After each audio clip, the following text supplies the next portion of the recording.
So ఈరోజు జరగబోయే match బాగా కీలకమైన మ్యాచ్. సెకండ్ సెమీఫైనల్ మ్యాచ్ ఈరోజు. Very crucial match. ఈ మ్యాచ్ గెలిస్తే ఇంటూ ఫైనల్స్, లేదంటే ఒకటి లండన్ కి లేదా ఇండియాకి అంటున్నా. వాళ్ళు పోతే వాళ్ళు లండన్కి పోతారు, లేదంటే మన ఇంటికి వెళ్తాయి. మన ఇల్లు దగ్గరే కాబట్టి. సో ఈరోజు జరగబోయే match second semifinal, India versus England. So మ్యాచ్కి వస్తే ఎక్కడ మ్యాచ్ ఎక్కడ మర్చిపోతాం టక్కని. Wankhede stadium, Mumbai. Yes, Mumbai favourite stadium అందరికి. చిన్న స్టేడియం, హిట్టింగ్ ఎక్కువ ఉంటుంది, రన్స్ ఎక్కువ వస్తాయి. సో చూద్దాం. నాకు తెలిసి ఈరోజు నేనేమనుకుంటున్నానంటే ఇండియా ఫస్ట్ బ్యాటింగ్ చేస్తుందేమో అనుకుంటున్నా. మేబీ అని అనిపిస్తుంది. ఎందుకో ఫస్ట్ బ్యాటింగ్ చేస్తుందేమో ఇండియా అని అనిపిస్తుంది. టాస్ ఇంగ్లాండ్ గెలుస్తుందేమో అనిపిస్తుంది. ఎందుకో అనిపిస్తుంది నాకు. చూద్దాం. సో అదే పరిస్థితి. సో ఇండియా టీంకి వస్తే ఇంగ్లాండ్ తో చాలా బాగా ఆడుతున్నారు వాళ్ళు. ఇండియా చాలా మ్యాచెస్ కూడా గెలిచింది. మన ఇంగ్లాండ్ తో ఇండియా టీం చాలా మ్యాచెస్ గెలిచింది. అంటే మన పిచ్ మీద చాలాసార్లు గెలిచింది. సో దాన్ని బట్టి చూసుకుంటే చాలా ఈజీగా నాకు తెలిసి మన టీంకి వేరే టీమ్స్ తో పోలిస్తే ఇంగ్లాండ్ టీం ని చాలా సునాయాసంగా విన్ అవుతారని అనిపిస్తుంది నాకైతే. సో అది పరిస్థితి. సో నేను అనుకోవడం ఏంటంటే ఈరోజు మన టీంకి వస్తే ఈరోజు ఎవరు ఫైర్ అవ్వచ్చో చూద్దాం ఒకసారి. బ్యాటింగ్ వస్తే అభిషేక్ శర్మ మీద నాకు ఈసారి ఈరోజు పెద్దగా అనిపించలేదు. మేబీ లాస్ట్ మ్యాచ్ ఒకటే ఆడింది. ఇన్ని మ్యాచెస్ లో లాస్ట్ మ్యాచ్ ఒకటే ఆడాడు.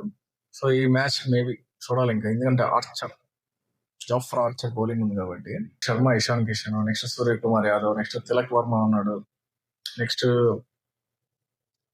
హార్దిక్ పాండ్యా ఉన్నాడు, దూబే ఉన్నాడు. మిడిల్ ఆర్డర్కి వస్తే వెరీ స్ట్రాంగ్ బ్యాటర్. అంతా ఎక్కువ నీకు ప్లేయర్స్ అందరు ఎక్కువ వీళ్ళు ఉన్నారు. ఎవరు ముంబై ఇండియన్స్ టీమ్ లో ఎవరైతే ఉన్నారో వా ప్లేయర్స్ ఎక్కువ ఈరోజు ఆడుతున్నారు. ఆ ఓపెనర్స్ కానీ నెక్స్ట్ మిడిల్ ఆర్డర్ లో ఎక్కువ వీళ్ళే ఉన్నారు. ఎస్, 5-6 ప్లేయర్స్ అందరూ ఫ్రమ్ ముంబై ఇండియన్స్ టీం నుంచే ఉన్నారు. సో వాళ్ళకి ఫేవర్ గా ఉంటుంది.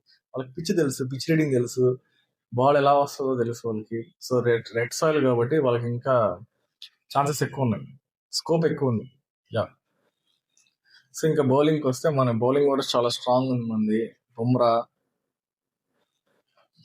ఫాస్ట్ బౌలింగ్ వస్తే బుమ్రా ఉన్నాడు, నెక్స్ట్ హర్షదీప్ సింగ్ ఉన్నాడు.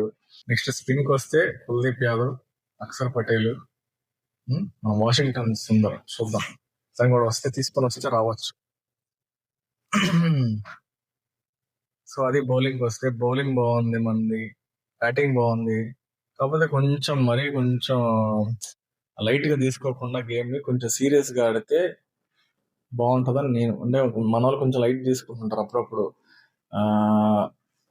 అక్కడ దాకా పోయి టక్కన అట్లా మళ్ళీ లైట్ అయిపోతారు, వదిలేస్తారు. అక్కడ దాకా పట్టుకొని టక్కన వదిలేస్తారు. అది చేయకుండా ఈసారి దాన్ని కొంచెం పట్టుకొని వస్తే బాగుంటది అని అనిపిస్తుంది. సో అది పరిస్థితి. బ్యాటింగ్ బాగుంది, బౌలింగ్ బాగుంది. కాకపోతే కొంచెం మన సైడ్ మైనస్ అనిపించింది నాకేంటంటే ఫీల్డింగ్ కొంచెం వీక్ గా ఉంది.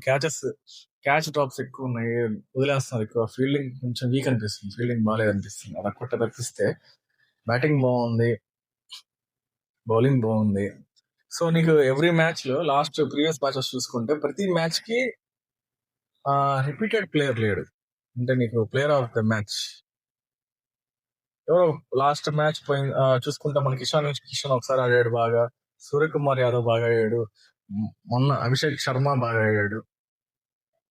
నిన్న మ్యాచ్ అసలు హైలైట్ మ్యాచ్, మొన్న డిసైడర్ మ్యాచ్ లో ఎవరు మన సంజు శాంసన్ ఆడాడు. సో ఇలా రిపీటెడ్ ప్లేయర్స్ అయితే రాలా. ప్రతి మ్యాచ్ కి నీకు కొత్త ప్లేయర్, అంటే న్యూ ప్లేయర్ వస్తున్నాడు. అది చాలా ప్లస్ మనకి. అంటే ఎప్పుడు ఎలా ఫైర్ అవుతాడో తెలియదు. సో అది ఆ పరంగా చూసుకుంటే మనకి కొంచెం బెటర్ అంతే. ఎందుకంటే ఎప్పుడు ఒక ప్లేయర్ మీద ప్రెషర్ పెట్టకూడదు కదా, ప్రతి మ్యాచ్ ఒక ప్లేయర్ ఆడాలని. సో ప్రతి మ్యాచ్ లో నీకు ఎవరో ఒకరు ఫైర్ అవుతున్నారు. ఒకరు ఫాల్ అయినా కూడా నీకు ఎవరో ఒకరు ఫైర్ అవుతున్నారు. అది అంటే బెస్ట్ పాయింట్ మన టీంకి వస్తాయి నాకు తెలిసి. సో అలాగే నెక్స్ట్ ఇంగ్లాండ్ టీం తీసుకుంటే నీకు ఎవరున్నారు? బట్లర్ ఫ్లాప్ ఈ టోర్నమెంట్ లో అసలు బట్లర్ ఆడట్లేదు. అసలు వాళ్ళకి చాలా మైనస్. ఎందుకంటే బెస్ట్ ప్లేయర్ నాకు తెలిసి అసలు. మంచి ప్లేయర్, హిట్టర్, ఓపెనర్. అలాంటి ప్లేయర్ నీకు డౌన్ అయ్యాడంటే నీకు టీం చాలా మైనస్ అవుతుంది. సో బట్లర్ ఫామ్ లో లేడు. నాకైతే బట్లర్ ఫైర్ అవుతాడని నేను అనుకోవట్లేదు. ఫిలిప్స్ సాల్ట్ కొంచెం ట్రై చేస్తున్నాడు పాపం. నెక్స్ట్ హ్యారీ బ్రూక్ కెప్టెన్ కి వస్తే, హ్యారీ బ్రూక్ ఓకే సూపర్ అని చెప్పను కానీ ఓకే పర్లేదు, కొన్ని మ్యాచెస్ బాగా ఆడాడు. నెక్స్ట్ టామ్ మర్చిపోయా, జాకో బేతాళుడు ఉన్నాడు. బేతాళు పర్లేదు బాగానే ఆడుతున్నాడు. నెక్స్ట్ విలియమ్స్ గురించి మనం మాట్లాడుకోవాలా. ఎస్, ఆల్రౌండర్, బౌలింగ్ వేస్తున్నాడు, బ్యాటింగ్ కూడా బాగా ఆడుతున్నాడు. సో ఇతని గురించి మనం మాట్లాడుకోవాలి. ఎందుకంటే ప్రీవియస్ మ్యాచెస్ చూసుకుంటే ఇతను చాలా బాగా ఆడుతున్నాడు. ప్రతి మ్యాచ్ లో పర్ఫార్మెన్స్ ఇస్తున్నాడు. బెస్ట్ పర్ఫార్మెన్స్ ఉంది ఇతనిది. ప్రతి మ్యాచ్ మారుతా వస్తున్నాడు. శామ్ కరణ్ కూడా బ్యాటింగ్, బౌలింగ్ జిమికి అనిపిస్తుంది. తన బ్యాటింగ్ చాలా బాగా ఆడుతున్నాడు. కొన్నిసార్లు నీడ్ ఉన్నప్పుడు మాత్రం ఖచ్చితంగా, టీమ్ కి నీడ్ ఉన్నప్పుడు మాత్రం తన సపోర్ట్ అయితే ఖచ్చితంగా బాగా చేస్తాం. సో అది పరిస్థితి. ఇంకెవరు ఉన్నారు, ఎవరైనా మిస్ అయినా మనం. సో మెయిన్ ప్లేయర్స్ నేను అనుకోండి ఈసారి ఇంగ్లాండ్ టీం నుంచి ఫైర్ అయ్యేది Philips Salt, Harry Brook, Jacob Bethell, విలియాక్స్ మీద నాకు ఎక్కువ నమ్మకం ఉంది. బాగా ఆడుతుందని, బౌలింగ్ కూడా ఉంది కాబట్టి. సో విలియాక్స్ నా కొంచెం ఎక్స్ ఫ్యాక్టర్ లా చూస్తున్నా. సో అది పరిస్థితి. ఇండియా టీంకి వస్తే, ఇండియా టీమ్ తో పోలిస్తే ఇంగ్లాండ్ నేను కొంచెం వీక్ అనే చెప్తా. కొంచెం అది మన ఇండియా టీం 60 అయితే మనం 40, ఆ రేషియో ప్రకారం తీసుకుంటే. సో ఎక్కువ అప్పర్ హ్యాండ్ మందే ఉంది. కాకపోతే కొంచెం లైట్ గా తీసుకోకుండా గేమ్ ని కొంచెం బాగా ఆడితే బాగుండు. త్వరగా అవుట్ అయిపోకుండా పిచ్ మీద ఉండి కొంచెం చిన్నగా గేమ్ ని తీసుకెళ్తే చాలు. స్టార్టింగ్ లో నీకు రన్స్ రాకపోయినా చిన్నగా స్టడీగా పెంచుకుంటే వెళ్తే చాలని నా ఫీలింగ్. రాగానే ఊపేయకుండా ఆవేశంగా. అభిషేక్ శర్మ లాస్ట్ మ్యాచెస్ అవే చేశాడు. సో త్వరగా అవుట్ అయిపోతున్నాడు. కొంచెం నిలబడి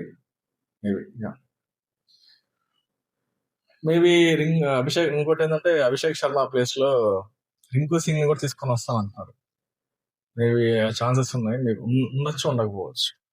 కానీ సంజు శాంసన్ కూడా ఇండియా టీం నుంచి ఎక్స్ట్రాక్టర్.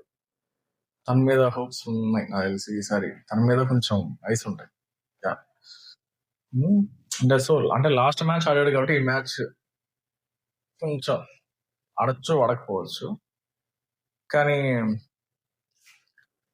చెప్పలేం, ఏమి చెప్పలేం. ఎప్పుడు ఎవరు ఆడతారో మనకు తెలియదు. మన టీంలో ఎస్పెషల్లీ ఎప్పుడు ఎవరు ఫైర్ అవుతారో తెలియదు. సో అది పరిస్థితి. So hope India will win today night. So hope India ఈరోజు గెలుస్తుందాం అనుకున్నాం. గెలిచి సండే ఫైనల్స్ లో చూస్తామని కోరుకుందాం.